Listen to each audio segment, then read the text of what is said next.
ನಮಸ್ಕಾರ ಗುರು extra innings Kannada YouTube ಚಾನಲ್ಗೆ ಸ್ವಾಗತ ಸುಸ್ವಾಗತ. First of all match preview ಬರೋಕ್ಕಿಂತ ಮುಂಚೆ ಜೇಕಬ್ ಬೇತಲ್ ಆ್ಯಂಡ್ ನಮ್ಮ ಲುಂಗಿ ಎಂಗಿಡಿ ಇವರಿಬ್ಬರಿಗೆ ನಮ್ಮ ಕಡೆಯಿಂದ ಧನ್ಯವಾದಗಳು ಗುರು. ಯಾಕಂದರೆ ಇವರು ನೆಕ್ಸ್ಟ್ ಮ್ಯಾಚ್ ಆಯಿತು, ಆಮೇಲೆ ಪ್ಲೇ ಆಫ್ಸ್ ಆಯಿತು, ಯಾವುದೂ ಆಡಲ್ಲ. ಯಾಕಂದರೆ ನ್ಯಾಷನಲ್ ಡ್ಯೂಟಿ ಅಂತ ಹೇಳ್ಬಿಟ್ಟು ಇವರಿಬ್ಬರು ಹೋಗ್ತಾರೆ. ಸೊ ಇವರಿಬ್ಬರಿಗೆ ನಮ್ಮ ಕಡೆಯಿಂದ ಧನ್ಯವಾದಗಳು ಅಂತ ಹೇಳ್ತಾ ತುಂಬ ಥ್ಯಾಂಕ್ ಯು ಸೋ ಮಚ್. ಏನಪ್ಪ ಇದು 2025 IPL ಒಂಥರ ಡಿಫ್ರೆಂಟ್ ಆಗಿದೆ ಅಂತ ಹೇಳ್ತಾನೆ ಬರ್ತಾ ಇದ್ದೀನಿ. ಯಾಕಂತಂದರೆ ಟಾಪ್ 2 ಗುರು ಇನ್ನೂ ಗೊತ್ತಿಲ್ಲ. ನಾಳೆ ಲಾಸ್ಟ್ ಲೀಗ್ ಮ್ಯಾಚ್ ಅಂದರೆ ನಾಳೆ ಲಾಸ್ಟ್ ಲೀಗ್ ಮ್ಯಾಚ್ ಇಟ್ಕೊಂಡು ಇನ್ನೂ ಟಾಪ್ 2 ಗೊತ್ತಿಲ್ಲ ಅಂದರೆ ಹೆಂಗೆ ಅಂತ ಏನೋ ವಿಸ್ಮಯಕಾರಿಯಾಗಿ ನಡೀತಾ ಇದೆ ಅಂತ ಹೇಳ್ಬೋದು ಗುರು. ಹೀಗೂ ಆಗುತ್ತಾ? ಹೀಗೂ ಉಂಟಾ?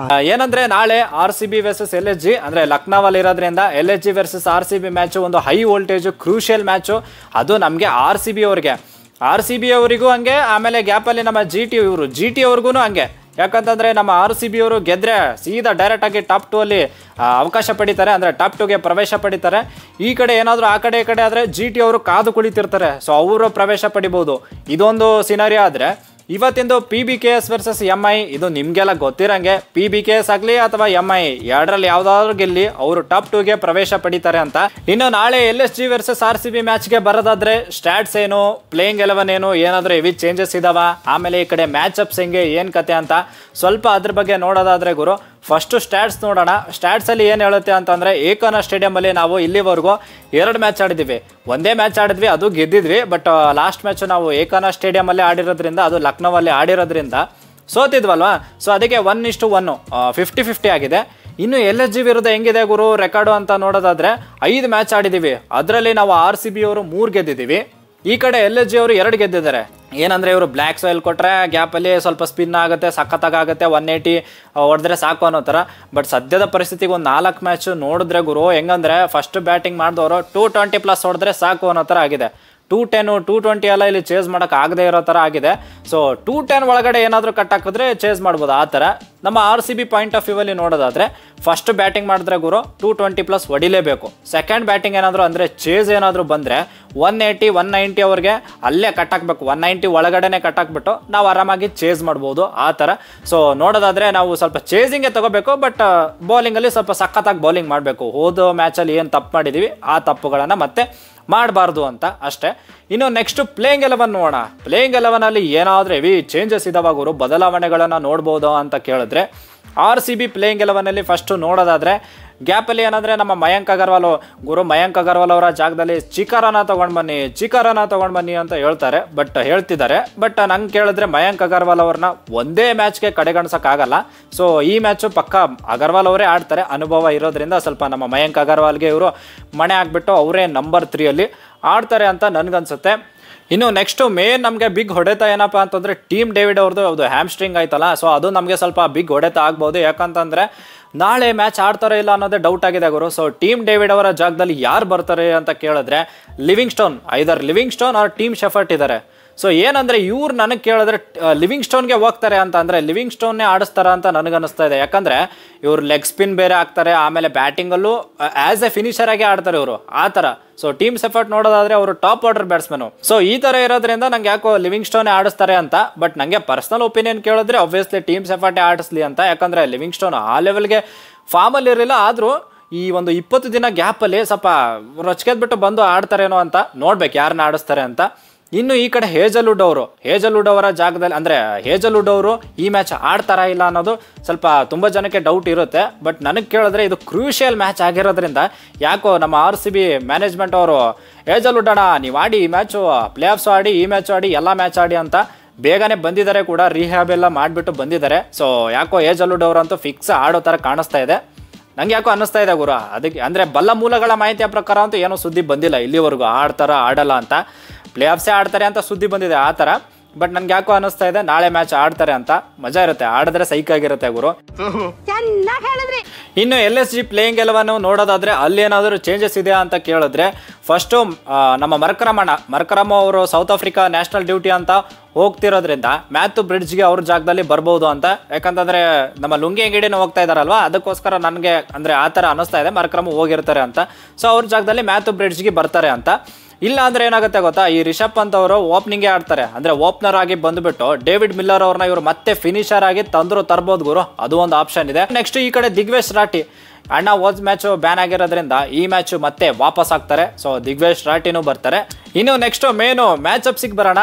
ಮ್ಯಾಚಪ್ಸ್ ಅಂತೂ ಸೈಕ್ ಆಗಿದಾವೆ. ಸ್ಪೆಷಲಿ ನನ್ಗೇನಂದ್ರೆ ಭುವಿ ವರ್ಸಸ್ ಮಿಚೆಲ್ ಮಾರ್ಷ್ ನೋಡಕ್ ಸಿಗುತ್ತೆ ಅಂತ. ಅಂದ್ರೆ ಸ್ವಲ್ಪ ಭುವಿ ಅವರು ಆ ಕಡೆ ಈ ಕಡೆ ಆಗಿದೆ ಒಂದು 4-5 ಮ್ಯಾಚು, ಬಟ್ ಆದ್ರೆ ಈ ಮ್ಯಾಚಲ್ಲಿ ಸೈಕ್ ಆಗಿ ಬೌಲಿಂಗ್ ಮಾಡಿಬಿಟ್ಟು ಮಿಚೆಲ್ ಮಾರ್ಷ್ನ ಎಷ್ಟು ಬೇಗ ಔಟ್ ಮಾಡ್ತಾರೆ ಅಷ್ಟು ಬೇಗ ಒಳ್ಳೇದು ಗುರು. ಯಾಕಂದ್ರೆ ಅಣ್ಣ ಸೆಂಚುರಿ ಎಲ್ಲ ಹೊಡೆದ್ಬಿಟ್ಟು ಹೆಂಗೆಂಗೋ ಆಡ್ತಿದ್ರೆ, ಅಂದ್ರೆ ಒಂಥರ ಸಿಂಗಲ್ ಹ್ಯಾಂಡೆಡ್ಲಿ ಗೆಲ್ಸುವಂತ ಪ್ಲೇಯರ್ಸ್ ಗುರು. ಮಾರ್ಷ್ ಆಯ್ತು, ಪೂರನ್ ಆಯ್ತು, ಇವರೆಲ್ಲ. ಸೊ ಭುವಿ ವರ್ಸಸ್ ಮಾರ್ಷು ಬೇಗ ವಿಕೆಟ್ ತೆಗಿಲಿ.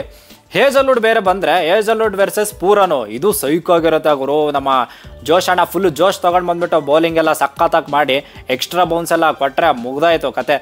ಈ ಕಡೆ ನಮ್ಮ ಪೂರನ್ ಅಣ್ಣ ಅಂತೂ ಸ್ವಲ್ಪ ಹಾರಿ ಹೊಡಿಯೋದು ಅದಿದು ಮಾಡಿಬಿಟ್ಟು ಬೋಲ್ಡ್ ಆಗೋದು ಅದೆಲ್ಲ ಆಗುತ್ತೆ. ಸೊ ಆ ಥರ ನೋಡೋದಾದ್ರೆ ಹೇಜಲ್ವುಡ್ ವರ್ಸಸ್ ಪೂರನ್ ಸೈಕ್ ಆಗಿರುತ್ತೆ, ನೋಡೋಕೆ ಮಜಾ ಇರುತ್ತೆ. ಮಾರ್ಷ್ ಮತ್ತು ಪೂರನು ಎಷ್ಟು ಬೇಗ ಔಟ್ ಮಾಡ್ತೀವೋ ಅಷ್ಟು ನಮಗೆ ಒಳ್ಳೆಯದು. ನೋಡ್ಬೇಕು ಏನಾಗುತ್ತೆ ಅಂತ. ಇನ್ನು ಸ್ಪಿನ್ನರ್ಸು ನಮ್ಮ ಸುಯೇಶ್ ಅಣ್ಣ ಆಯಿತು, ಆಮೇಲೆ ಈ ಕಡೆ ನಮ್ಮ ಕೃಣಲ್ ಅಣ್ಣ. ಸೊ ಹೋದ ಮ್ಯಾಚು ಆ ಕಡೆ ಈ ಕಡೆ ಆಯಿತು, ಸ್ಪಿನ್ನರ್ಸ್ ಕಡೆಯಿಂದ ಅಷ್ಟೊಂದು ಇದು ಕಾಂಟ್ರಿಬ್ಯೂಷನ್ ಬರಲಿಲ್ಲ. ಬಟ್ ಈ ಮ್ಯಾಚಲ್ಲಿ ಸೈಕಾಗಿ ಬೌಲಿಂಗ್ ಮಾಡ್ತಾರೆ ಅಂತ, ಸೈಕಾಗಿ ಸ್ಪಿನ್ ಬೌಲಿಂಗ್ ನಡೆಯುತ್ತೆ ಅಂತ ನನಗನ್ನಿಸ್ತಾ ಇದೆ. ಸೊ ಇವರು ಆಯುಷ್ ಬೋಧನೆ ಆಯಿತು, ಮತ್ತು ಪಂತ್ ಆಯಿತು, ಗ್ಯಾಪಲ್ಲಿ ಇವರು ನೋಡೋಣ ಹೆಂಗೆ ಮಾಡ್ತಾರೆ ಅಂತ. ಮಿಲ್ಲರು, ಅಬ್ದುಲ್ ಸಮದ್ ಯಾರೇ ಹಿಡೀರಿ ನೀವು. ಸೊ ನೋಡ್ಬೇಕು ಏನು ಮಾಡ್ತಾರೆ ಅಂತ. ಇದೊಂಥರ ಚೆನ್ನಾಗಿರುತ್ತೆ ಅಂತ ಕಾಳಗ. ನೆಕ್ಸ್ಟ್ ಈ ಕಡೆ RCB batters versus LSG bowlers ನೋಡೋದಾದ್ರೆ ಗುರು, ಆಕಾಶ್ ಸಿಂಗು ಅಣ್ಣ ಹೆಂಗಂದ್ರೆ left arm bowler. So swing ಎಲ್ಲ ಮಾಡ್ತಾರೆ, ಸೈಕಾಗಿ ಸ್ವಿಂಗ್ ಮಾಡ್ತಾನೆ ಅಣ್ಣ, ಅಂದರೆ ಅಪ್ ಫ್ರಂಟು. ಸೊ ಇವ್ರ ವರ್ಸಸ್ ಯಾರಪ್ಪ ಅಂದರೆ ನಮ್ಮ ಸಾಲ್ಟು ಉಪ್ಪಣ್ಣ, ಇದು ನೋಡೋಕೆ ಚೆನ್ನಾಗಿರುತ್ತೆ. ಇದು ಬಿಟ್ಟರೆ ನೆಕ್ಸ್ಟ್ ಏನಂದರೆ ದಿಗ್ವೇಶ್ ರಾಠಿ ವರ್ಸಸ್ ನಮ್ಮ ಕೊಹ್ಲಿ ಕಾಕ ನೋಡ್ಬೋದು. ಬಟ್ ನನಗೆ ಮೇನ್ ಅದಕ್ಕಿಂತ ಮುಂಚೆ ಮೇನ್ ಅನ್ಸೋದೇನೋ ಅಂದರೆ ವಿಲಿಯಮ್ ಓವರ್ವೂರ್ಗ್ ವರ್ಸಸ್ ಕೊಹ್ಲಿ ಕಾಕ. ಯಾಕಂದರೆ ವಿಲಿಯಮ್ ಓವರ್ವೂರ್ ಗುರು ಸಕ್ಕದಾಗಿ ಬೌಲಿಂಗ್ ಮಾಡಿದ್ರು, ಹೋದ ಮ್ಯಾಚ್ ಎಲ್ಲ ಸೂಪರಾಗಿ ಮಾಡಿದ್ರು, 3 ವಿಕೆಟ್ ಎಲ್ಲ ತೆಗೆಯೋದಂತೆ, ಆಮೇಲೆ ಸ್ವಲ್ಪ ಎಕ್ಸ್ಟ್ರಾ ಬೌನ್ಸ್ ಬೇರೆ ಸಿಗುತ್ತೆ. ಸೊ ಆ ಥರ ಸಖತ್ ಬೌಲಿಂಗ್ ಮಾಡಿದ್ದಾರೆ. ಅದಕ್ಕೋಸ್ಕರ ನಾನು ವಿಲಿಯಮ್ ಓವರ್ವೂರ್ ವರ್ಸಸ್ ವಿರಾಟ್ ಕೊಹ್ಲಿ ಅಂತ ಹೇಳಿದ್ದೀನಿ. ಇಲ್ಲಾಂದರೆ ದಿಗ್ವೇಶ್ ರಾಠಿ ವರ್ಸಸ್ ಕೊಹ್ಲಿ ಕಾಕನು ಅಂತ ಹೇಳ್ಬೋದು. ಯಾಕಂದರೆ ಹೊಸ ಬೌಲರ್ ಬೇರೆ, ನಮ್ಮ ಕೊಹ್ಲಿ ಅವರು ಸ್ವಲ್ಪ ಹೊಸ ಬೌಲರ್ ಅಂದರೆ ಕೊಡ್ತಾರೆ, ಬಟ್ ಅದು ವಿಕೆಟ್ ಕೊಡ್ತಾರೆ, ಬಟ್ ವಿಕೆಟ್ ಈ ಸರಿ ಮಾತ್ರ ಕೊಡಲ್ಲ ಅಂತ ನನಗನ್ಸುತ್ತೆ. ನೋಡೋಣ ಏನಾಗತ್ತಂತ. ಆಯಿತು. ಆಮೇಲೆ ನೆಕ್ಸ್ಟ್ ದಿಗ್ವೇಶ್ ರಾಠಿ ವರ್ಸಸ್ ಮಯಾಂಕ್ ಅಗರ್ವಾಲ್ ಅಂತ ನೋಡ್ಬೋದು ಗುರು. ಮಯಾಂಕ್ ಅಣ್ಣ ಸ್ವಲ್ಪ ಸ್ಟ್ರೇಟ್ ಡೌನ್ ದ ಗ್ರೌಂಡ್ ಎಲ್ಲ ಹೊಡಿತಾರೆ. ಸೊ ಇವರು ದಿಗ್ವೇಶ್ ರಾಠಿಗೆ ಹೆಂಗೆ ಆಡ್ತಾರೆ ಅಂತ ನೋಡ್ಬೋದು, ಅದೊಂದು ನೋಡೋಕೆ ಸಿಗುತ್ತೆ. ಅದು ಬಿಟ್ಟರೆ ಬಾಕಿ ಎಲ್ಲ ನಾರ್ಮಲ್ ಗುರು. ನಮ್ಮ ಹುಡುಗರೆಲ್ಲ ಜಿತೇಶ್ ಅವರಾಯಿತು, ಎಲ್ಲ ಯಾರು ರೋಮರಿಯಾ ಶಫರ್ಡ್, ಇವರೆಲ್ಲ ಆವೇಶ್ ಖಾನ್ಗೆ ಕೊನೆ ಓವರಲ್ಲಿ ಗ್ಯಾಪಲ್ಲಿ ಲಾಸ್ಟು ಏನಂತಾರೆ ಡೆತ್ ಓವರ್ಸಲ್ಲಿ ಹೆಂಗೆ ಆಡ್ತಾರೆ ಅದು ನೋಡ್ಬೋದು. ಆವೇಶ್ ಖಾನ್ ಬೇರೆ ಇದ್ದಾರೆ. ಸೊ ನೋಡ್ಬೇಕು, ಅದು ಮಜಾ ಇರುತ್ತೆ. ಒಂಥರ ಮ್ಯಾಚಪ್ಸು ಸೈಕ್ ಆಗಿದ್ದಾವೆ. ಆಮೇಲೆ ಪ್ಲೇಯಿಂಗ್ 11 ಆಯಿತು, ಸ್ಟ್ಯಾಟ್ಸ್ ಆಯಿತು, ಮ್ಯಾಚಪ್ಸ್ ಎಲ್ಲ ಮುಗೀತು. ಏನಂದರೆ ಸಿಂಪಲ್ ಗುರು, ನಮ್ಮ RCB ಅವರು ಹೆಂಗಾದ್ರೂ ಮಾಡಿ ಗೆಲ್ಬೇಕು. ನಮ್ಮ ಕೈಯಲ್ಲೇ ಇದೆ ಅಲ್ವಾ, ಎಲ್ಲನೂ ನಮ್ಮ ಕೈಯಲ್ಲೇ ಇದೆ, ಅವಕಾಶವಿದೆ ಟಾಪ್ 2 ಹೋಗೋಕ್ಕೆ. ಟಾಪ್ 2 ಹೋದ್ರೆ ಇನ್ನೊಂದು ಚಾನ್ಸ್ ಸಿಗುತ್ತೆ ಅಂತ. ಅದೊಂದು ಮೇನ್ ಏನು ಗೊತ್ತಾ, ಇಷ್ಟು 2 ತಿಂಗಳು ಆಡಿದ್ದಾರೆ ಅಂದರೆ ಮೇನ್ ಅದೇ ಇರುತ್ತೆ ಗುರು. ಈ GT ಅವರು ಅವ್ರ ಕೈಯಲ್ಲಿರೋದನ್ನ ಅವ್ರು ಕಳ್ಕೊಂಡಿದ್ದಾರೆ. ಅಂದರೆ ಇನ್ನೂ ಚಾನ್ಸ್ ಇದೆ ಅವ್ರಿಗೆ, ಆ ಥರ ಹೇಳ್ತಾ ಇಲ್ಲ, ಬಟ್ ಅವ್ರ ಕೈಯಲ್ಲಿರೋದನ್ನ ಕಳ್ಕೊಂಡಿದ್ದಾರೆ, ಅವ್ರ ಕೈಯಲ್ಲೇ ಇತ್ತು.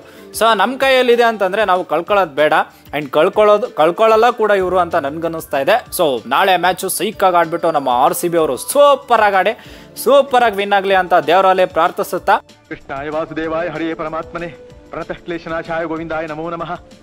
ಕೃಷ್ಣ ಕಾಪಾಡಪ್ಪ.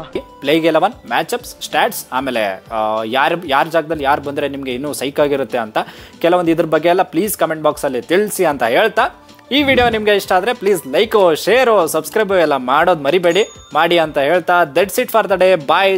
ಜೈ ಕರ್ನಾಟಕ. ಮತ್ತೆ ಭೇಟಿಯಾಗೋಣ. ನಮಸ್ಕಾರ.